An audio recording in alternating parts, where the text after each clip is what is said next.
ورفعنا اور بلند کیا ہم نے لکا آپ کے لیے آپ کی خاطر ذکرہ کا آپ کے ذکر کو اور آپ کے نام کو آپ کے چرچے کو ہم نے بلند کیا. بلند کرنے کا معنی کیا ہے؟ جیسا کہ عبداللہ بن عباس وغیرہ کی تفسیر ہے اذا ذکرت ذکرت معی، یعنی یہ ذکر کی بلندی کا معنی یہ اللہ فرما رہا ہے کہ جب میرا نام لیا جائے گا تو میرے نام کے ساتھ آپ کا نام بھی لیا جائے گا. اللہ تعالیٰ کا نام بہت بلند ہے اور یہ رفعت اور یہ بلندی ہم نے آپ کو بھی دی کہ جہاں میرا نام لیا جائے گا وہاں آپ کا نام بھی لیا جائے گا. جیسے اذان ہے جو ہر وقت کہیں نہ کہیں ہو رہی ہے، گونج رہی ہے. جہاں اشہد ان لا الہ الا اللہ ہے وہاں اشہد ان محمد رسول اللہ بھی. اقامت ہے نماز کی، اشہد ان لا الہ الا اللہ اشہد ان محمد رسول اللہ.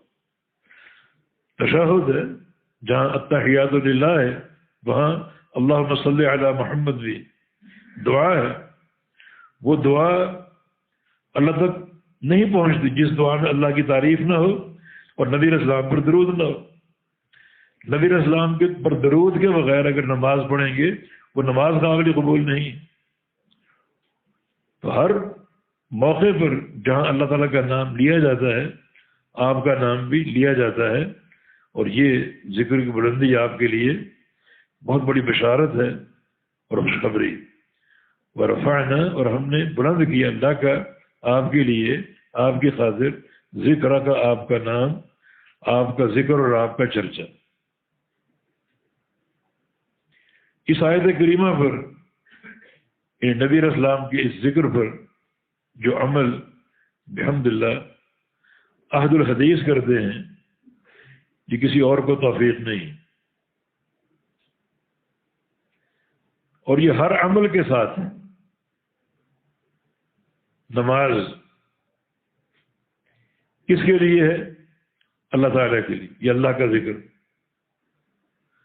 اور کیسے ہے؟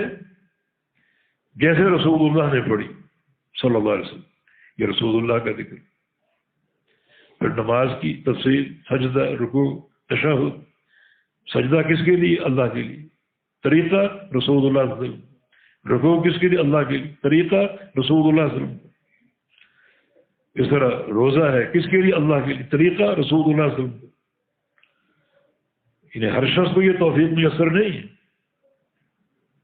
ہو سکتا ہے یہ مانتے ہو نماز اللہ کے لیے، طریقہ اپنے امام کا، طریقہ اپنے باپ دادا کا، طریقہ اپنی قوم برادری کا.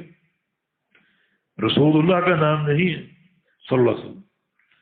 تو یہ جو اللہ کے پیارے پیغمبر کے ذکر اور آپ کے نام کی بلندی ہے یہ ہر آن موجود ہے ہر عمل کے ساتھ. ابن قیم فرماتے ہیں انسان جب کوئی عمل کرتا ہے تو دو دیوان کھل جاتے ہیں. دو دیوان کھل جاتے ہیں، ایک ہے لمن اور دوسرا ہے کیف.